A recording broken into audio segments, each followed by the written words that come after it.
ನನ್ನ ಎಲ್ಲ ಆತ್ಮೀಯ ಡಿಪ್ಲೊಮಾ ವ್ಯಾಸಂಗ ಮಾಡ್ತಿರ್ತಕ್ಕಂಥ ವಿದ್ಯಾರ್ಥಿಗಳೇ, ನೋಡಿ ಇಲ್ಲಿ ತನಕ ಡಿಪ್ಲೊಮಾ CET ಮಾಡ್ತಾ ಇದ್ದೆ. ಇಂಜಿನಿಯರಿಂಗ್ ಮ್ಯಾಥ್ಸ್ 2ನಲ್ಲಿ 6 ನಂಬರ್ದು 3 ನಂಬರ್ದು ಇನ್ನು ಕೆಲವೊಂದು ಸ್ವಲ್ಪ ಪ್ರಶ್ನೆಗಳಿದ್ದಾವೆ, 4-5 ಪ್ರಶ್ನೆ ಇದ್ದಾವೆ. ಅದಿರಲಿ.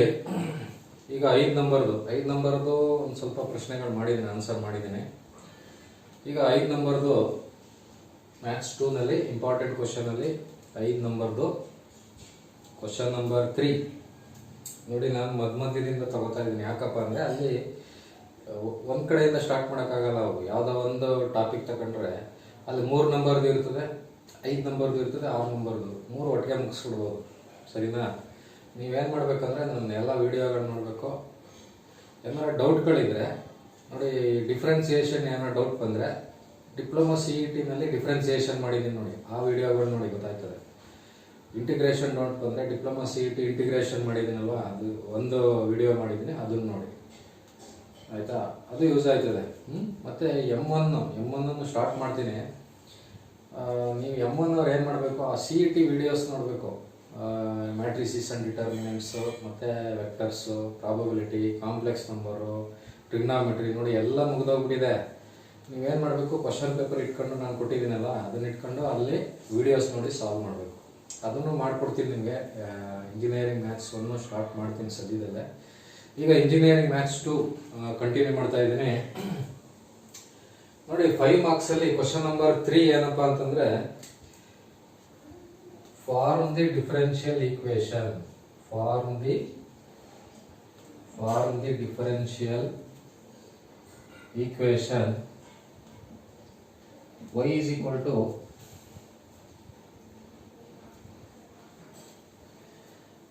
a e to the power x plus b e to the power minus x by eliminating a and b, ಅಥವಾ by eliminating arbitrary constants a and b ಅಂತಾನೂ ಹೇಳ್ತಾರೆ ನೋಡಿ. ನಿಮಗೆ ಇದು ಡಿಫರೆನ್ಷಿಯಲ್ ಈಕ್ವೇಷನ್ ಚಾಪ್ಟರ್, ಡಿಫರೆನ್ಸಿಯೇಷನ್ ಆದಮೇಲೆ ಬರುತ್ತೆ ಡಿಫರೆನ್ಷಿಯಲ್ ಈಕ್ವೇಷನ್ ಅಂತ. ಈ ಡಿಫರೆನ್ಷಿಯಲ್ ಈಕ್ವೇಷನಲ್ಲಿ ನಿಮಗೆ ಒಂದು 3 ಮಾರ್ಕ್ಸಲ್ಲಿ ಒಂದಿರ್ತದೆ, 5 ಮಾರ್ಕ್ಸಲ್ಲಿ ಒಂದಿರ್ತದೆ, 6 ಮಾರ್ಕ್ಸಲ್ಲಿ ಒಂದಿರ್ತದೆ. ಕ್ವಶನ್ಸು 3 ಮಾರ್ಕ್ಸಲ್ಲಿ ಒಂದು ಬರುತ್ತೆ, 5ಅಲ್ಲಿ ಒಂದು ಬರುತ್ತೆ, ಮತ್ತು 6ಅಲ್ಲಿ ಒಂದು ಬರುತ್ತೆ. ಒಂದೊಂದ್ಸರಿ 3ನಲ್ಲಿ ಕೊಡಲಿಲ್ಲ ಅಂದರೂ 5 ಮತ್ತು 6ಅಲ್ಲಿ ಬರುತ್ತೆ. ಆಯಿತಾ? ನೋಡಿ, ಅದರಲ್ಲಿ ಫಸ್ಟ್ ಟೈಪ್ ಡಿಫರೆನ್ಷಿಯಲ್ ಈಕ್ವೇಷನ್ ಅಲ್ಲಿ ಫಸ್ಟ್ ಟೈಪ್ ಏನಪ್ಪಾ ಅಂದ್ರೆ ಫಾರ್ಮ್ ದಿ ಡಿಫರೆನ್ಷಿಯಲ್ ಈಕ್ವೇಷನ್ ಅಂದ್ಬಿಟ್ಟು ಈ ತರ ಒಂದು ಈಕ್ವೇಷನ್ ಕೊಟ್ಟಿರ್ತಾರೆ. ಫಾರ್ಮ್ ದಿ ಡಿಫರೆನ್ಷಿಯಲ್ ಈಕ್ವೇಷನ್ ಅಂದ್ಬಿಟ್ಟು ಈ ತರ ಒಂದು ಈಕ್ವೇಷನ್ ಕೊಟ್ಬಿಟ್ಟು ಎಲಿಮಿನೇಟಿಂಗ್ a and b. ನೋಡಿ, ಫಾರ್ಮ್ ದಿ ಡಿಫರೆನ್ಷಿಯಲ್ ಈಕ್ವೇಷನ್ ಅಂತ ಕೊಟ್ಟಾಗ ನೆನ್ಪಿಟ್ಕೊಳ್ಳಿ, ಅದಕ್ಕೆ ಆನ್ಸರ್ ಏನಪ್ಪಾ ಅಂತಂದ್ರೆ ಈ ಈಕ್ವೇಷನ್ ಇರ್ತದಲ್ಲ, ಅದನ್ನ 2 ಸಲ ಡಿಫರೆನ್ಶಿಯೇಟ್ ಮಾಡಿದ್ರೆ ಆನ್ಸರ್ ಬರುತ್ತೆ. ಫಾರ್ಮ್ ದಿ ಡಿಫರೆನ್ಷಿಯಲ್ ಈಕ್ವೇಷನ್ ಅಂತ ಏನಾರ ಪ್ರಶ್ನೆ ಕೊಟ್ಟರೆ ಕೊಟ್ಟಿರೋ ಈಕ್ವೇಷನ್ ಅನ್ನ 2 ಸಲ ಸಾಲ್ವ್ ಮಾಡಿದ್ರೆ ಆನ್ಸರ್ ಬರುತ್ತೆ. ಸರಿನಾ? ಈಗ ಫಾರ್ಮ್ ದಿ ಡಿಫರೆನ್ಷಿಯಲ್ ಈಕ್ವೇಷನ್ ಅಂತ ಕೊಟ್ಟಿದ್ದಾರೆ. ಈಕ್ವೇಷನ್ ಏನು ಕೊಟ್ಟಿದ್ದಾರೆ? y is equal to a e to the power x plus b e to the power minus x. ಈಗ ಇದನ್ನ 1 ಸಲ ಡಿಫರೆನ್ಶಿಯೇಟ್ ಮಾಡೋಣ. 1 ಸಲ ಡಿಫರೆನ್ಶಿಯೇಟ್ ಮಾಡಿದ್ರೆ ಏನಂತ ಬರೀಬೇಕು? dy by dx is equal to d by dx a e to the power x plus d by dx b e to the power minus x. ಈಗ ಇದನ್ನ ಡಿಫರೆನ್ಶಿಯೇಟ್ ಮಾಡಬೇಕಂದ್ರೆ ಏನಾದ್ರು ನಂಬರ್ ಇದೆ ಅಥವಾ ಕಾನ್ಸ್ಟೆಂಟ್ ಇದ್ರೆ ಅದನ್ನ ಆಚೆ ಕಡೆ ತೆಗಿಬೇಕು. ಇಲ್ಲಿ a ಕಾನ್ಸ್ಟೆಂಟ್, a ಆಚೆ ಕಡೆ ತೆಗೆಯೋಣ. a into d by dx e to the power x. ಅದೇ ತರ ಇಲ್ಲಿ b constant, b into d by dx e to the power minus x. ನೋಡಿ, ನಿಮಗೆ ಡಿಫರೆನ್ಸಿಯೇಷನ್ ಕ್ಲಾಸಲ್ಲಿ ಹೇಳ್ಕೊಟ್ಟಿದ್ದೀನಿ. ಡಿಫರೆನ್ಸಿಯೇಷನ್ ಎಷ್ಟೊಂದು ಲೆಕ್ಕ ಮಾಡಿದ್ದೀನಿ, ಅದರಲ್ಲಿ ಹೇಳ್ಕೊಟ್ಟಿರ್ತೀನಿ ನಿಮಗೆ. ಡಿಫರೆನ್ಸಿಯೇಷನ್ ಅಲ್ಲಿ ನೋಡಿ, ಈ ಒಂದು ಫಾರ್ಮುಲಾ ಇದೆ. ಏನಪ್ಪಾ ಅಂತಂದ್ರೆ d by dx e to the power ax ಅಂದ್ರೆ a e to the power ax ಅಂತ. d by dx e to the power ax ಅಂತ ಬಂದ್ರೆ a e to the power ax. ಇದರಲ್ಲಿ ಸಪೋಸ್ ನಿಮಗೆ d by dx e to the power 2x ಇತ್ತು, ಅವಾಗ 2 e to the power 2x ಬರುತ್ತೆ. D by d x e to the power 5x ಇತ್ತು, 5 e to the power 5x ಬರುತ್ತೆ. D by d x e to the power 7x, 7 e to the power 7x. Suppose ನಿಮಗೆ d by d x e to the power ಬರೀ x ಇತ್ತು ಅನ್ಕೊಳ್ಳಿ, ಬರೀ X ಇದ್ರೆ A ಜಾಗದಲ್ಲಿ ಏನಿದೆ 1 ಅಂತ, 1x ಅಂತ, 1x ಅಂದ್ರೆ ಒಂದೇ, ಬರೀ ಎಕ್ಸ್ ಅಂದ್ರೆ ಒಂದೇ. ಸಪೋಸ್ ಇದು 1x ಅಂತ ಬೇಕಾದ್ರೆ ಬರೀಬಹುದು. ಅವಾಗ ಏನಾಯ್ತದೆ 1 into e to the power 1x ಅಥವಾ ಬರೀ e to the power x ಅಂತಾನೆ ಬರುತ್ತೆ. ಅಂದ್ರೆ d by d x e to the power x ಅಂದ್ರೆ ನೆನ್ಪಿಟ್ಕೊಳ್ಳಿ ಏನೋ e to the power x ಏನೆ. ಅದೇ ತರ d by d x e to the power minus x ಅಂದ್ರೆ ಏನು, ಮೈನಸ್ ಎಕ್ಸ್ ಅಂದ್ರೆ e to the power minus 1x ಅಂತ, ಎ ಜಾಗದಲ್ಲಿ -1 ಇದೆ, -1 E to the power -1x or minus e to the power -x ಆಯ್ತದೆ. ಸರಿನಾ? ಇವಾಗ ಇದನ್ನ ಡಿಫ್ರೆನ್ಶಿಯೇಟ್ ಮಾಡೋಣ. ಎ ಇದ್ರದ್ದು ಆನ್ಸರ್ ಏನಪ್ಪಾ, d by d x e to the power x ಅಂದ್ರೆ e to the power x ಬರುತ್ತೆ. Plus b into d by d x e to the power -x ಅಂದ್ರೆ minus e to the power -x minus e to the power -x ಬರುತ್ತೆ. ಈಗ next ಏನ್ ಮಾಡಿ, a e to the power x plus into minus minus b e to the power -x ಬರುತ್ತೆ. ಇದೇನಿದು d y by d X. ಈಗ ಕೊಟ್ಟಿರೋ equation ಅನ್ನ ಒಂದ್ಸಲಿ ಡಿಫ್ರೆನ್ಶಿಯೇಟ್ ಮಾಡಿದೆ, ಈ ತರ ಬಂತು.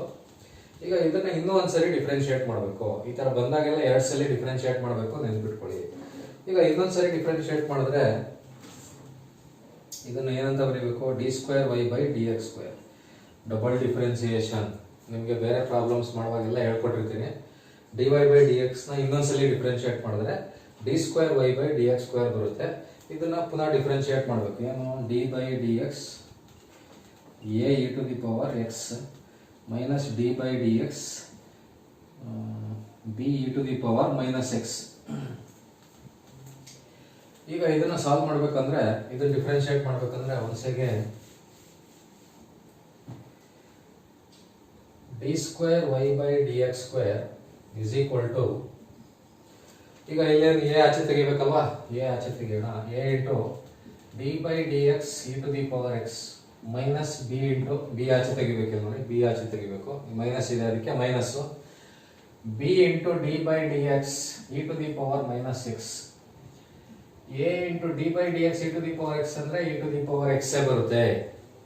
Minus b into d by d x e to the power -x ಅಂದ್ರೆ minus e to the power -x. This is equal to ಏನಾಯ್ತದೆ, a e to the power x minus into minus plus b e to the power -x. ಇದೇ ಈ ಕಡೆ ಏನಿದೆ, d square y by d x square ಅಂತ ಇದೆ. ಈಗ ನಾನು ನಿಮ್ಗೆ ಹೇಳಿದೆ, ಈ ತರ ಫಾರ್ಮ್ ದಿ ಡಿಫರೆನ್ಷಿಯಲ್ ಈಕ್ವೇಶನ್ ಅಂತ ಪ್ರಶ್ನೆ ಬಂದ್ರೆ ನೀವೇನ್ ಮಾಡ್ಬೇಕು, ಕೊಟ್ಟಿರೋ ಈಕ್ವೇಶನ್ ಅನ್ನ 2 ಸಲ ಡಿಫರೆನ್ಶಿಯೇಟ್ ಮಾಡಿದ್ರೆ ಆನ್ಸರ್ ಬರುತ್ತೆ ಅಂತ ಹೇಳಿದೆ. ಈಗ ನೋಡಿ, ಒಂದ್ಸಲಿ ಡಿಫರೆನ್ಶಿಯೇಟ್ ಮಾಡಿದೆ ಈ ತರ ಬಂತು, 2ನೇ ಸಲ ಮಾಡಿದೆ ಈ ತರ ಬಂದಿದೆ. ಈಗ ನೋಡಿ, d square y by d x square ಏನ್ ಬಂತು ಅಂದ್ರೆ a e to the power x plus b e to the power -x. ಅಂದ್ರೆ ನಮ್ಗೆ ನೋಡಿ ಏನ್ ಕೊಟ್ಟವ್ರೆ, a e to the power x plus b e to the power -x ಅಂದ್ರೆ y ಅಲ್ವಾ. ಈ ಜಾಗಕ್ಕೆ ಏನ್ ಹಾಕಬೇಕು, y ಹಾಕಬೇಕು. ಅವಾಗ ಏನಾಗುತ್ತೆ, ಅದು ಲೆಫ್ಟ್ ಹ್ಯಾಂಡ್ ಸೈಡ್ ಈ ತರ ಇದೆ, d square y by d x square is equal to y ಆಗ್ಬಿಡ್ತು ಅಲ್ವಾ. ನೋಡಿ, ಈ ಜಾಗಕ್ಕೆ ಏನ್ ಹಾಕಬಹುದು, y ಹಾಕಬಹುದಲ್ವಾ. ಆ y ನ ಈ ಕಡೆ ತಂದ್ಬಿಡಿ, ಈ ಕಡೆ ತಂದ್ಬಿಟ್ರೆ ಮುಗೀತು ಅಷ್ಟೇನೆ. ಈಗ ಫೈನಲ್ ಆನ್ಸರ್ ಏನಪ್ಪಾ ಅಂದ್ರೆ d square y by d x square minus y is equal to 0. This is the required differential equation. ನೋಡಿ, ಫಾರ್ಮ್ ದಿ ಡಿಫರೆನ್ಷಿಯಲ್ ಈಕ್ವೇಶನ್ ಅಂದ್ರೆ y is equal to ಅಂತ ಕೊಟ್ಟಿರ್ತಾರೆ, ಅದನ್ನ 2 ಸಲ ಡಿಫರೆನ್ಶಿಯೇಟ್ ಮಾಡಿದ್ರೆ ಆನ್ಸರ್ ಬರುತ್ತೆ. ನೋಡಿ, 2 ಸಲ ಡಿಫರೆನ್ಶಿಯೇಟ್ ಮಾಡಿದಾಗ ಈ ತರ ಬಂದಿತ್ತು. ಈ ಜಾಗದಲ್ಲಿ ಏನ್ ಹಾಕೋಬಹುದು, ನಾವು y ಅಂತ ಹಾಕೋಬಹುದು. y ಅಂತ ಇಲ್ಲಿ ಹಾಕಿದ್ದೀನಿ, ಆ y ನ ಈ ಕಡೆ ತಂದಿದ್ದೀನಿ. ಆನ್ಸರ್ ಏನು, d square y by d x square minus y is equal to 0. ನೋಡಿ, ಫಾರ್ಮ್ ದಿ ಡಿಫರೆನ್ಷಿಯಲ್ ಈಕ್ವೇಶನ್ ಅಂತ ಒಂದು ಪ್ರಶ್ನೆ ಬರುತ್ತೆ ನಿಮಗೆ. ಅದರಲ್ಲಿ ಇದು ಮೊದಲನೇ ಪ್ರಶ್ನೆ, y is equal to a e to the power x plus b e to the power -x. ಇದಕ್ಕೆ ಆನ್ಸರ್ ಕಂಡುಹಿಡಿಬೇಕಂತಂದ್ರೆ ಕೊಟ್ಟಿರೋ ಈಕ್ವೇಶನ್ ಅನ್ನ 2 ಸಲ ಡಿಫರೆನ್ಶಿಯೇಟ್ ಮಾಡಬೇಕು. ಒಂದ್ಸಲಿ ಡಿಫರೆನ್ಶಿಯೇಟ್ ಮಾಡಿದಾಗ ಈ ತರ ಬರುತ್ತೆ, 2ನೇ ಸಲ ಮಾಡಿದಾಗ ಈ ಆನ್ಸರ್ ಬರುತ್ತೆ. ಈ ಜಾಗದಲ್ಲಿ ಏನ್ ಹಾಕಬೇಕು, y ಹಾಕಬೇಕು. y ನ ಈ ಕಡೆ ತಗೊಬಂದ್ರೆ d square y by d x square minus y is equal to 0. ಅದೇ ನಮಗೆ ಬೇಕಾಗಿರೋ ಆನ್ಸರು. ಈಗ ನಿಮಗೆ ಒಂದು ಪ್ರಶ್ನೆ ಆಯ್ತು, ಅದೇ ತರ ಇನ್ನೊಂದು ಪ್ರಶ್ನೆ ಇದೆ ನೋಡಿ. ಕ್ವಶನ್ ನಂಬರ್ 4, ಇದು ಕ್ವಶನ್ ನಂಬರ್ 3. ನೋಡಿ, ನಿಮಗೆ PDF ಅಲ್ಲಿ ಕೊಟ್ಟಿದ್ದೀನಿ. ಸುಮಾರು ಜನ ರಿಕ್ವೆಸ್ಟ್ ಕಳಿಸ್ತಾ ಇದ್ರೆ ಎಲ್ಲರಿಗೂ ಆಕ್ಸೆಸ್ ಕೊಡ್ತಾ ಇದ್ದೀನಿ, ಓಕೆ ಕೊಡ್ತಾ ಇದ್ದೀನಿ. ಅದರಲ್ಲಿ ನೋಡ್ಕೋಬೇಕು ನೀವು. ಈ ಪ್ರಶ್ನೆನೂ ಬರೆದಿದ್ದೀನಿ 5 ಮಾರ್ಕ್ಸ್ ಅಲ್ಲಿ. ಇದು 3ನೇ ಪ್ರಶ್ನೆ. ಇದೇ ಟೈಪು 5 ಮಾರ್ಕ್ಸ್ ಅಲ್ಲಿ 4ನೇ ಪ್ರಶ್ನೆ ಒಂದಿದೆ, ಅದನ್ನು ಮಾಡ್ಬಿಡೋಣ. ಅದೇನಪ್ಪ ಅಂತಂದ್ರೆ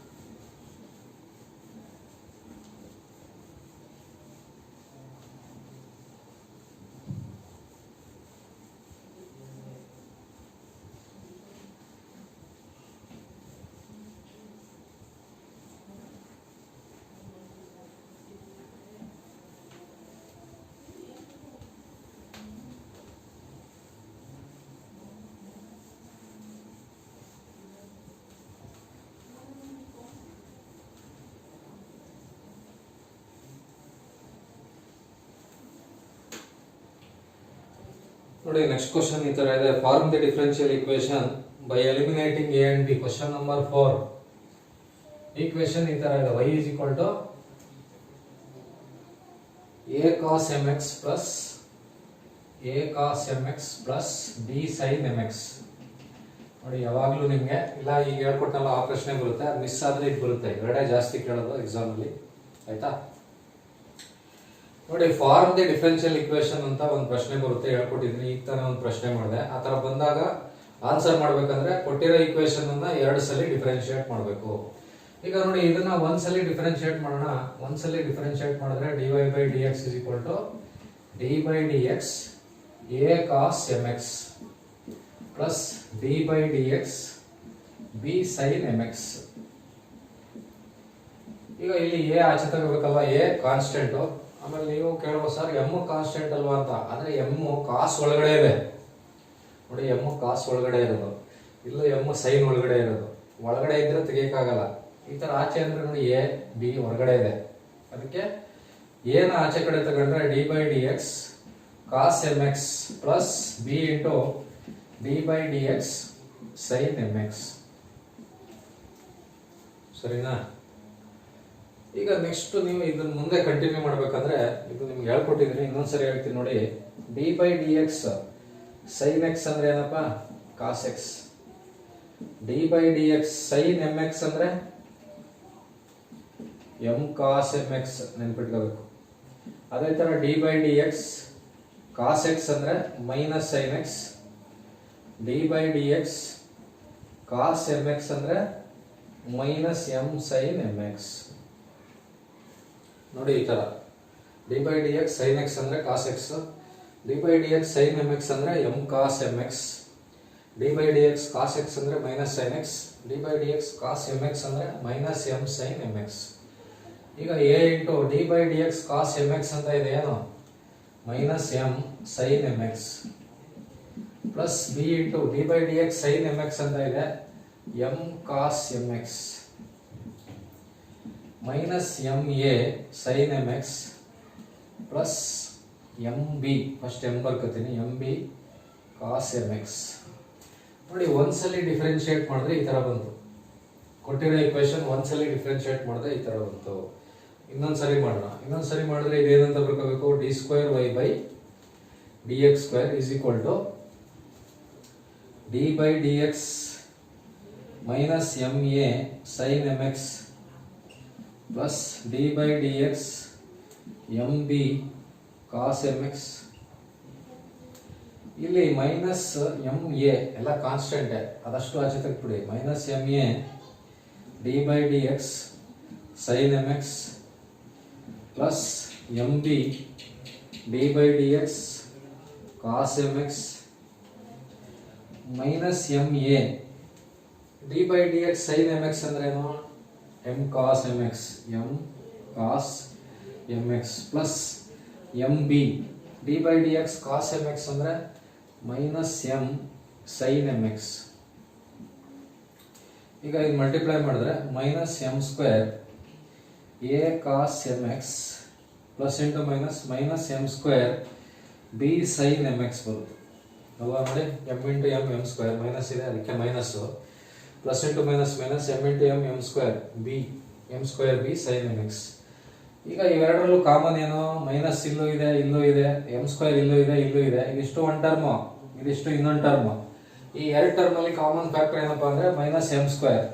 minus m square common factor ತಗೋಬಿಟ್ರೆ ಇಲ್ಲೇನು ಉಳಿತದಪ್ಪ, ಮೈನಸ್ ಎಮ್ ಸ್ಕ್ವೇರ್ ತೆಗೆದ್ಬಿಡಿ, ಎ ಕಾಸ್ ಎಮ್ ಎಕ್ಸ್. ಇಲ್ಲಿ ಪ್ಲಸ್ ಹಾಕಬೇಕು, ಯಾಕಪ್ಪ ಅಂತಂದ್ರೆ ಮೈನಸ್ ಆಚೆ ಕಡೆ ತೆಗೆದ್ಬಿಟ್ಟಿದೀವಿ, ಎಮ್ ಸ್ಕ್ವೇರ್ ಆಚೆ ಕಡೆ ತೆಗೆದ್ಬಿಟ್ಟಿದೀವಿ ಅಂದ್ರೆ ಪ್ಲಸ್ ಹಾಕಬೇಕು, plus b sine m x. ಈ ಕಡೆ ಏನು d square y by d x square. ಈಗ d square y by d x square is equal to minus m square. ಈ ಜಾಗಕ್ಕೆ ಏನಪ್ಪ ಹಾಕ್ಬೇಕು ನೋಡಿ, y is equal to a cos mx plus b sin mx. ಅಂದ್ರೆ ನೋಡಿ a cos mx plus b sin mx ಬಂದ್ರೆ ಅಲ್ಲಿ ಏನಂತ ಬರೀಬೇಕು, y ಅಂತ ಬರೀಬೇಕು, m ಸ್ಕ್ವೇರ್ y. ಈಗ ಇದನ್ನ ಈ ಕಡೆ ತಂದ್ಬಿಡಿ, ಈ ಕಡೆ ತಂದ್ಬಿಟ್ರೆ ಏನಾಯ್ತದೆ, d square y by dx square plus m square y is equal to 0. This is the required differential equation. ನಮಗೆ ಬೇಕಾಗಿರ್ತಕ್ಕಂಥ ಡಿಫರೆನ್ಷಿಯಲ್ ಈಕ್ವೇಶನ್ ಯಾವ್ದಪ್ಪ ಅಂದ್ರೆ ಇದೆ ನೋಡಿ, ಫಾರ್ಮ್ ದಿ ಡಿಫರೆನ್ಷಿಯಲ್ ಈಕ್ವೇಶನ್ ಅಂತ ಪ್ರಶ್ನೆ ಕೇಳಿದ್ರೆ ಕೊಟ್ಟಿರೋ ಈಕ್ವೇಶನ್ ಅನ್ನು ಏನ್ ಮಾಡಬೇಕು, ಎರಡು ಸಲ ಡಿಫರೆನ್ಶಿಯೇಟ್ ಮಾಡಬೇಕು, ಆನ್ಸರ್ ಬರುತ್ತೆ, ನೆನ್ಪಿಟ್ಕೊಳ್ಳಿ.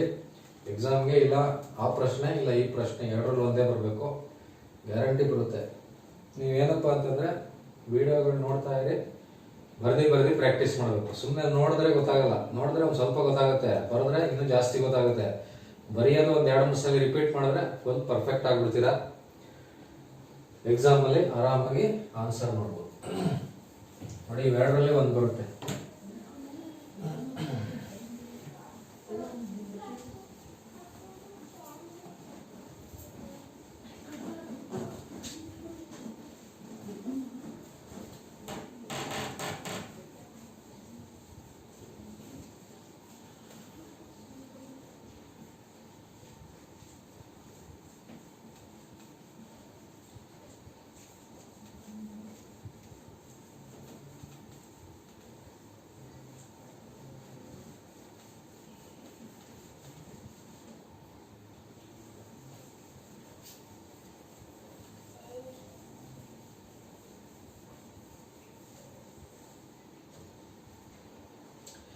ನೋಡಿ ಈಗ ನೆಕ್ಸ್ಟ್ ಕ್ವಶನ್ ನಂಬರ್ 3 ಆಯ್ತು, 4 ಆಯ್ತು. ಕ್ವಶನ್ ನಂಬರ್ 5ಗೆ ಬರೋಣ. ನೋಡಿ ಕ್ವಶನ್ ನಂಬರ್ 5 ಏನಪ್ಪ ಅಂದ್ರೆ find the area. Question number 5 marks ಅಲ್ಲಿ ಫೈಂಡ್ ದಿ ಏರಿಯಾ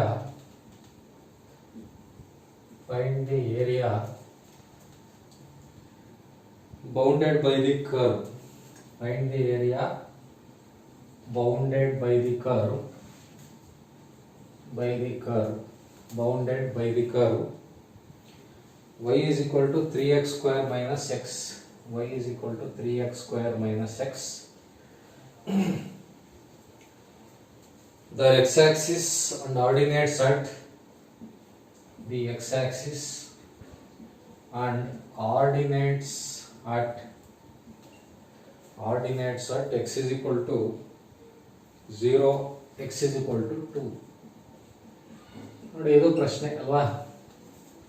ನೋಡಿ ನಿಮಗೆ ಇದು integration form the differential equation ಅಲ್ಲಿ 2 ಲೆಕ್ಕದಲ್ಲಿ ಒಂದು ಬರುತ್ತೆ ಎಕ್ಸಾಮ್ಗೆ. ಅದೇ ತರ ಇಂಟಿಗ್ರೇಷನ್ ಅಲ್ಲಿ ಒಂದು ಏರಿಯಾ ಮತ್ತೆ ವಾಲ್ಯೂಮ್ ನೆನ್ಪಿಟ್ಕೊಳ್ಳಿ. ಏರಿಯಾ ಮತ್ತೆ ವಾಲ್ಯೂಮ್ದು ಕ್ವಶನ್ ನಂಬರ್ 1 ಮತ್ತೆ 2 ಇದೆಯಲ್ಲ, ಅದು ವಾಲ್ಯೂಮ್ದು 5 ಮಾರ್ಕ್ಸ್ ಅಲ್ಲಿ ಕ್ವಶನ್ ನಂಬರ್ 1 ಮತ್ತೆ 2 ವಾಲ್ಯೂಮ್ದು. ಕ್ವಶನ್ ನಂಬರ್ 5 ಇದೆಯಲ್ಲ ಅದು ಏರಿಯಾ. ನಿಮ್ಗೆ ಇಲ್ಲ ಏರಿಯಾ ಕೊಡ್ತಾರೆ ಇಲ್ಲ ವಾಲ್ಯೂಮ್ ಕೊಡ್ತಾರೆ. ಆದ್ರೆ ಈ ಸಲ ನಿಮ್ಗೆ ಇಂಪಾರ್ಟೆಂಟ್ ಆಗಿ ಕೇಳೋದವರು ವಾಲ್ಯೂಮ್ ಮೇಲೆ ಕೇಳೋದು ಪ್ರಶ್ನೆ ಈ ಸರಿ, ಸರಿನಾ? ಹಂಗಿದ್ರು ನಾನು ಏರಿಯಾದ ಒಂದು ಪ್ರಶ್ನೆ ತಗೊಂಡಿದ್ದೀನಿ. ಒಟ್ನಲ್ಲಿ ಇಲ್ಲ ಏರಿಯಾ ಕೇಳ್ತಾರೆ ಇಲ್ಲ ವಾಲ್ಯೂಮು 100% ಒಂದು ಪ್ರಶ್ನೆ ಬಂದೇ ಬರ್ತದೆ, ಆಯ್ತಾ? ಈಗ ನೋಡಿ find the area bounded by the curve ಅಂದ್ಬಿಟ್ಟು ಒಂದು ಈಕ್ವೇಶನ್ ಕೊಟ್ಟಿರ್ತಾರೆ, ಈ ತರ ಒಂದು ಈಕ್ವೇಶನ್ ಕೊಟ್ಟಿರ್ತಾರೆ. ಕೊಟ್ಬಿಟ್ಟು ಇದೇನಾರ ಕೊಟ್ಕೊಳ್ಳಿ, ಏನು ತಲೆ ಕೆಡಿಸ್ಕೊಳ್ಳಂಗಿಲ್ಲ, ಇದೇನಾರ ಕೊಟ್ಕೊಳ್ಳಿ. ಆಮೇಲೆ 2 ಪಾಯಿಂಟ್ ಕೊಟ್ಟಿರ್ತಾರೆ, ನೆನ್ಪಿಟ್ಕೊಳ್ಳಿ. ಒಂದು y is equal to ಅಂತ ಈಕ್ವೇಶನ್ ಕೊಟ್ಟಿರ್ತಾರೆ, ಮತ್ತೆ 2 ಪಾಯಿಂಟ್ ಕೊಟ್ಟಿರ್ತಾರೆ. ಇದೇನಾರ ಕೊಟ್ಕೊಳ್ಳಿ, ಇದೇನು ನೀವು ಓದೋದೇ ಬೇಕಾಗಿಲ್ಲ. ನೀವು ಓದ್ಬೇಕಾಗಿರೋದು ಏನಪ್ಪಾ ಅಂದ್ರೆ ಇದು ಏನ್ ಕೇಳೋರು ಅಷ್ಟೇ ಸಾಕು, ಫೈಂಡ್ ದಿ ಏರಿಯಾ. ಇಲ್ಲ ಅಂದ್ರೆ ಅಲ್ಲಿ ಆ ಪ್ಲೇಸ್ ಅಲ್ಲಿ ವಾಲ್ಯೂಮ್ ಇರ್ತದೆ, ಸರಿನಾ? ಈಗ ನೋಡಿ ಇದು ಇಂಟಿಗ್ರೇಷನ್ ಪ್ರಾಬ್ಲಮ್. ಇದು ಏರಿಯಾ ಕಂಡುಹಿಡಿಬೇಕು ಅಂತಂದ್ರೆ ಒಂದು ಫಾರ್ಮುಲಾ ಇದೆ. Area is equal to integral a to b ಬೇಡ, x1 to x2 ಅಂತ ಹಾಕೋಣ. x1 to x2 y dx. ನೋಡಿ ಇದು ಫಾರ್ಮುಲಾ. ಯಾವುದೇ ಒಂದು ಇಂಟಿಗ್ರೇಷನ್ ಅಲ್ಲಿ ಏರಿಯಾ ಅಂತ ಏನಾದ್ರು ಪ್ರಶ್ನೆ ಕೇಳಿದ್ರೆ, ಫೈಂಡ್ ದಿ ಏರಿಯಾ ಅಂತ ಕೇಳಿದ್ರೆ, ನೋಡಿ ಇದು ಏರಿಯಾ ಕಂಡುಹಿಡಿಯಕ್ಕೆ ಯೂಸ್ ಮಾಡುವಂತ ಫಾರ್ಮುಲಾ. ಈ ಫಾರ್ಮುಲಾಗೆ 1 ಮಾರ್ಕ್ ಇರ್ತದೆ ನಿಮಗೆ, ಸರಿನಾ? ನೋಡಿ ಈಗ ನೆಕ್ಸ್ಟ್ ಏನಪ್ಪಾ ಅಂತಂದ್ರೆ, ಈಗ ಇಲ್ಲಿ x1 x2 ಅಂತಂದ್ರೆ ಇಲ್ಲಿ ಕೊಟ್ಟವರಲ್ಲ, ಇದು x1 ಇದು x2. ಇಲ್ಲಿ ಕಡಿಮೆ ತಗೋಬೇಕು, ಲೋವರ್ ಲಿಮಿಟ್ ಇದು ಅಪ್ಪರ್ ಲಿಮಿಟ್. ಫಸ್ಟ್ ಕೊಟ್ಟಿರೋದು ಇದು x1, ಸೆಕೆಂಡ್ ಕೊಟ್ಟಿರೋದು x2. ಅಲ್ಲಿ ಕೊಟ್ಟವ್ರು ನೋಡಿ ಎರಡು x. ಈಗ ಇದನ್ನ ಸಬ್ಸ್ಟಿಟ್ಯೂಟ್ ಮಾಡ್ಕೊಳ್ಳೋಣ, 0 to 2, ಸರಿನಾ? ಆಮೇಲೆ y ಅಂದ್ರೆ ನೋಡಿ ಅಲ್ಲಿ ಕೊಟ್ಟಿದ್ದಾರೆ, y is equal to 3x square minus x. ಏನಾಯ್ತದೆ? 3x square minus x into dx. ನೋಡಿ ಏರಿಯಾ ಅಂತ ಕೊಟ್ಟಾಗ ಏರಿಯಾಗೆ ಫಾರ್ಮುಲಾ ಏನಪ್ಪಾ ಅಂತಂದ್ರೆ integral x1 to x2 y dx.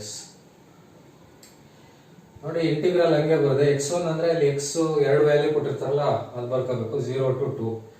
y ಜಾಗದಲ್ಲಿ ನೋಡಿ y is equal to ಏನ್ ಕೊಟ್ಟಿದ್ರೆ ಹಾಕಬೇಕು ಇಂಟು dx. ನೋಡಿ ಇದ್ರದ್ದು ಆನ್ಸರ್ ಕಂಡುಹಿಡಿದ್ಬಿಟ್ರೆ ಬಂದ್ಬಿಡ್ತದೆ. ಈಗ ಈ ತರ ಬಂದಾಗ ನಿಮ್ಗೆ ಹೇಳ್ಕೊಟ್ಟಿದ್ದೀನಿ ಹೆಂಗೆ ಇಂಟಿಗ್ರೇಟ್ ಮಾಡಬೇಕು ಅಂತ. ಫಸ್ಟ್ ಇದನ್ನ ಇಂಟಿಗ್ರೇಟ್ ಮಾಡ್ಕೋಬೇಕು. ಹೆಂಗೆ ಇಂಟಿಗ್ರೇಟ್ ಮಾಡ್ತೀರಾ? ಇಂಟಿಗ್ರೇಟ್ ಮಾಡ್ಬೇಕಂದ್ರೆ ಫಾರ್ಮುಲಾ ನೋಡಿ, integral x to the power n dx ಅಂದ್ರೆ ಏನಪ್ಪಾ? x to the power n plus 1 by n plus 1 ಅಲ್ವಾ? ಪ್ಲಸ್ ಸಿ ಅಂತ ಬರುತ್ತೆ. ಪ್ಲಸ್ ಸಿ ಬರೋದು ಇಂಡೆಫಿನೆಟ್ ಇಂಟಿಗ್ರಲ್ಸ್ಗೆ. ಈ ತರ ನಂಬರ್ಸ್ ಬಂದ್ರೆ ಪ್ಲಸ್ ಸಿ ಬರಲ್ಲ. ಈಗ ನೋಡಿ ಇದನ್ನ ಇಂಟಿಗ್ರೇಟ್ ಮಾಡ್ಬೇಕಂದ್ರೆ ಈಗ ಈ ತರ ಇದ್ದಾಗ x ಸ್ಕ್ವೇರ್ ಇಂಟಿಗ್ರೇಟ್ ಮಾಡಿ ಅಂದ್ರೆ ಏನಪ್ಪಾ? x to the power 2 plus 1 by 2 plus 1 x cube by 3. ಅದೇ ತರ ಇದನ್ನ ಇಂಟಿಗ್ರೇಟ್ ಮಾಡಿ ಅಂದ್ರೆ x to the power 5 dx, x to the power 5 plus 1 by 5 plus 1 plus x to the power 6 by 6 ಬರುತ್ತೆ. Suppose ಏನಾದ್ರು ನಂಬರ್ ಇದೆ 3x square, integrate 3x square ಅಂತ ಬಂದ್ರೆ 3 ಆಚೆ ತಗೋಬೇಕು, x ಸ್ಕ್ವೇರ್ ಇಂಟಿಗ್ರೇಟ್ ಮಾಡಬೇಕಾಗುತ್ತೆ. x ಸ್ಕ್ವೇರ್ ಮಾಡಿದ್ರೆ x to the power 2 plus 1 by 2 plus 1 ಬರುತ್ತೆ. ನಂಬರ್ ಇದ್ರೆ ನಂಬರ್ ಆಚೆ ತಗೊಂಡು ಇಂಟಿಗ್ರೇಟ್ ಮಾಡಬೇಕು. ನೋಡಿ ಈಗ ಇಲ್ಲಿ ಎರಡು ಟರ್ಮ್ ಇದೆ ಅಲ್ವಾ? ಎರಡು ಟರ್ಮ್ ಇದ್ರೆ ಇದಕ್ಕೂ ಸಪರೇಟ್ ಆಗಿ ಇಂಟಿಗ್ರೇಟ್ ಮಾಡಬೇಕು, ಇದಕ್ಕೂ ಸಪರೇಟ್ ಆಗಿ ಇಂಟಿಗ್ರೇಟ್ ಮಾಡಬೇಕು. ಒಟ್ಟಿಗೆ ಎರಡು ಮಾಡ್ಬಿಡ್ತೀನಿ ಈಗ, ಆಯ್ತಾ? ಈಗ ಇದನ್ನ ಇಂಟಿಗ್ರೇಟ್ ಮಾಡ್ಬೇಕಂದ್ರೆ 3 ಆಚೆ ತಗೋಬೇಕಲ್ವಾ? 3 ಆಚೆ ತಗೋಬೇಕು. ಎಕ್ಸ್ ಸ್ಕ್ವೇರ್ ಹೆಂಗೆ ಇಂಟಿಗ್ರೇಟ್ ಮಾಡ್ತೀರಾ? x to the power 2 plus 1 divide by 2 plus 1. ನೋಡಿ ಬರೀ ಇದನ್ನ ಇಂಟಿಗ್ರೇಟ್ ಮಾಡಿದೆ. ಈಗ 3 ಆಚೆ ತಗೊಂಡೆ, ಎಕ್ಸ್ ಸ್ಕ್ವೇರ್ ಇಂಟಿಗ್ರೇಟ್ ಮಾಡಿದ್ರೆ ನೋಡಿ ಆ ತರ ಬರುತ್ತೆ. ಮೈನಸ್ ಬರೀ x ಇಂಟಿಗ್ರೇಟ್ ಮಾಡ್ತಾ ಇದ್ದೀನಿ. x ಇಂಟಿಗ್ರೇಟ್ ಮಾಡ್ಬೇಕಂದ್ರೆ ಇದು x to the power 1 ಅಂತ ಲೆಕ್ಕ. x to the power 1 plus 1 divide by 1 plus 1. ಈಗ ನಮ್ಗೆ ಇದೇನಾದ್ರು ಲಿಮಿಟ್ ಇಲ್ಲ ಅಂದಿದ್ರೆ ಇಲ್ಲಿಗೆ ನಿಲ್ಲಿಸ್ಬಿಡ್ಬೇಕಾಯ್ತು ಇದನ್ನ ಸಿಂಪ್ಲಿಫೈ ಮಾಡಿ. ಬಟ್ ಲಿಮಿಟ್ ಇರೋದ್ರಿಂದ ಲಿಮಿಟ್ ಅನ್ನ ಬರ್ಕೋಬೇಕು. ಇಲ್ಲಿ ಲಿಮಿಟ್ ಬರ್ಕೊಳ್ಳುವಾಗ ಈ ತರ ಸ್ಕ್ವೇರ್ ಬ್ರಾಕೆಟ್ ಹಾಕ್ಬೇಕು, ನೆನ್ಪಿಟ್ಕೊಳ್ಳಿ. ಪುನಃ ಹಿಂಗೆ ಹಾಕ್ಬಿಡ್ಬೇಡಿ. ಹಿಂಗೆ ಯಾಕೆ ಆಗ್ತಾ ಇಲ್ಲ ಅಂದ್ರೆ ಇಂಟಿಗ್ರೇಷನ್ ಇಲ್ಲಿ ಮಾಡ್ಬಿಟ್ಟಿದ್ದೀನಿ, ಅದಕ್ಕೆ ಇಂಟಿಗ್ರೇಷನ್ ಸಿಂಬಲ್ ಹಾಕಂಗಿಲ್ಲ. ಬ್ರಾಕೆಟ್ ಹಾಕ್ಬಿಟ್ಟು ಇಲ್ಲಿ ಬರ್ಕೋಬೇಕು 0 to 2 ಅಂತ. ಸರಿನಾ? ಗೊತ್ತಾಯ್ತಾ? ನೆಕ್ಸ್ಟ್ ಸಿಂಪ್ಲಿಫೈ ಮಾಡೋದು ಅಷ್ಟೇನೆ. ಈಗ ನೋಡಿ 3 into x cube by 3 minus x square by 2. Limit ಏನಪ್ಪಾ ಅಂದ್ರೆ 0 to 2. 3 ಕ್ಯಾನ್ಸಲ್ ಆಗುತ್ತೆ. ಏನ್ ಬರುತ್ತೆ? x cube minus x square by 2 0 to 2. ಈಗ ಏನಪ್ಪಾ ಅಂತಂದ್ರೆ x ಗೆ ಫಸ್ಟ್ 2 ಹಾಕ್ಬೇಕು, ಮೈನಸ್ ಹಾಕ್ಬಿಟ್ಟು 0 ಹಾಕ್ಬೇಕು. ಈಗ x ಇರೋ ಕಡೆ ಫಸ್ಟ್ 2 ಹಾಕ್ಬೇಕು, ಅಪ್ಪರ್ ಲಿಮಿಟ್. ಆಮೇಲೆ ಮೈನಸ್ ಹಾಕ್ಬಿಟ್ಟು x ಇರೋ ಕಡೆ 0 ಹಾಕ್ಬೇಕು. ಈಗ ಫಸ್ಟ್ x ಗೆ 2 ಹಾಕೋಣ. 2 cube minus 2 square by 2 minus ಹಾಕ್ಬಿಟ್ಟು ಬ್ರಾಕೆಟ್ ಹಾಕಿ. ನೋಡಿ ಎರಡು ಟರ್ಮ್ ಇದೆ ಅಲ್ವಾ? ಎರಡು ಟರ್ಮ್ಗೂ x ಜಾಗಕ್ಕೆ 2 ಹಾಕ್ತೆ. ನೋಡಿ ಈ ಲಿಮಿಟ್ ಹಾಕ್ತೆ, ಮೈನಸ್ ಹಾಕ್ಬಿಟ್ಟು 0 ಹಾಕ್ಬೇಕು. ಈಗ x ಇರೋ ಕಡೆ ಎರಡು ಕಡೆನು 0 cube by 0 cube minus 0 square by 2. ಈಗ ಅದೇನಾಯ್ತದೆ? ಅದು 2 ಕ್ಯೂಬ್ ಅಂದ್ರೆ 8 ಮೈನಸ್ 4 ಬೈ 2. ಮೈನಸ್ ಅಲ್ಲಿ ಎರಡು 0 ಇದೆ ಅಲ್ವಾ? ಎರಡು 0 ಇರೋದ್ರಿಂದ 0 ಆಗ್ಬಿಡ್ತದೆ. 2 1 2 2 ಇದು 8 ಮೈನಸ್ 2. 8 ಮೈನಸ್ 2 ಅಂದ್ರೆ 6 ಸ್ಕ್ವೇರ್ ಯೂನಿಟ್ಸ್ ಅಂತ ಬರೀಬೇಕು. ಯಾಕಂದ್ರೆ ಏರಿಯಾ ಬಂದಾಗ ಸ್ಕ್ವೇರ್ ಯೂನಿಟ್ಸ್ ಅಂತ ಬರೀಬೇಕು. ನೋಡಿ ಈ ಪ್ರಶ್ನೆ ಇನ್ನೊಂದ್ಸರಿ ಹೇಳ್ಕೊಡ್ತೀನಿ ನೋಡಿ. ಈಗ ನಿಮ್ಗೆ ಯಾವುದೇ ಒಂದು ಪ್ರಾಬ್ಲಮ್ ಬಂದಾಗ ಇಂಟಿಗ್ರೇಷನ್ ಪ್ರಾಬ್ಲಮ್, ಇಂಟಿಗ್ರೇಷನ್ ಅಲ್ಲಿ ಏರಿಯಾ ಮತ್ತೆ ವಾಲ್ಯೂಮ್ ಕಂಡುಹಿಡಿಯೋದು ಯಾವ್ದಾದ್ರು ಒಂದು ಕೊಡ್ತಾರೆ. ಈಗ ಇದು ಏರಿಯಾ ಕಂಡುಹಿಡಿಯೋ ಪ್ರಾಬ್ಲಮ್. ಏರಿಯಾ ಕಂಡುಹಿಡಿಯಬೇಕು ಅಂತಂದ್ರೆ ಒಂದು ಫಾರ್ಮುಲಾ ಇದೆ. ಏನಪ್ಪಾ ಅಂದ್ರೆ area is equal to integral x1 to x2 y dx ಅಂತ. ಇಲ್ಲಿ x1 ಅಂತಂದ್ರೆ ಎರಡು x ವ್ಯಾಲ್ಯೂ ಕೊಟ್ಟಿರ್ತಾರೆ, ಅದು ಹಾಕಬೇಕು. ಇದು x1 0, x2 2, y ಅಂತಂದ್ರೆ y is equal to ಏನು ಕೊಟ್ಟಿದ್ದಾರೆ ಹಾಕಬೇಕು. ನೋಡಿ ಹಾಕೊಂಡಿದ್ದೀನಿ. ಈಗ ಇದನ್ನ ಸಿಂಪ್ಲಿಫೈ ಮಾಡಿದಾಗ ಏನು ಬರುತ್ತೆ ಅದೇ ಆನ್ಸರ್. ಇದನ್ನ ಸಿಂಪ್ಲಿಫೈ ಮಾಡ್ಬೇಕಂದ್ರೆ ಇಂಟಿಗ್ರೇಟ್ ಮಾಡಬೇಕು. ಇಂಟಿಗ್ರೇಟ್ ಮಾಡ್ಬೇಕಂದ್ರೆ ನೋಡಿ 3 ಆಚೆ ತಗೊಂಡು x² ಇಂಟಿಗ್ರೇಟ್ ಮಾಡ್ಬೇಕಂದ್ರೆ x⁴ 2 + 1/2 + 1 ಮೈನಸ್ x ಅಂದ್ರೆ x⁴ ಅಂತ, ಅದನ್ನ ಇಂಟಿಗ್ರೇಟ್ ಮಾಡಿದ್ರೆ x⁴ 1 + 1/1 + 1. ಈ ಇಂಟಿಗ್ರೇಷನ್ ಆಗಿದೆ. ಈಗ ಲಿಮಿಟ್ ಹಾಕಬೇಕಲ್ವಾ, ಅದಕ್ಕೆ ಲಿಮಿಟ್ ಅನ್ನ ಈ ಸೈಡ್ ಹಾಕಬೇಕು 0 to 2 ಅಂತ. ಈಗ ಇದನ್ನ ಸಿಂಪ್ಲಿಫೈ ಮಾಡಿದ್ರೆ 3x³ 3 ಕ್ಯಾನ್ಸಲ್ ಆಯ್ತದೆ, x²/2 ಪುನಃ ಲಿಮಿಟ್ ಬರೆದಿದ್ದೀನಿ. ನೆಕ್ಸ್ಟ್ ಇದಕ್ಕೆ x³ - x²/2 0 to 2. ಈಗ ಇದಕ್ಕೆ ಲಿಮಿಟ್ ಸಬ್ಸ್ಟಿಟ್ಯೂಟ್ ಮಾಡಬೇಕು. ಲಿಮಿಟ್ ಸಬ್ಸ್ಟಿಟ್ಯೂಟ್ ಮಾಡಬೇಕಂದ್ರೆ ಫಸ್ಟ್ ಇದನ್ನ ಹಾಕಬೇಕು x ಇರೋ ಕಡೆ 2³ ಮೈನಸ್ ನೋಡಿ 2²/2.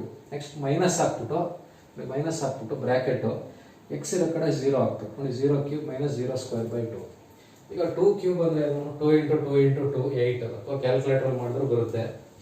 ಆಮೇಲೆ ಇದು 2² ಅಂದ್ರೆ 4 ಅಲ್ವಾ, 4/2. 4/2 ಅಂದ್ರೆ 2 1 2 2 2 ಬರುತ್ತೆ. 8 - 2 ಅಂದ್ರೆ 6. ನೋಡಿ ಈ ತರ ಏರಿಯಾ ಕಂಡುಹಿಡಿಯಿರಿ ಅಂತ ಕೇಳಿದ್ರೆ ಈ ತರ ಮಾಡಬೇಕು.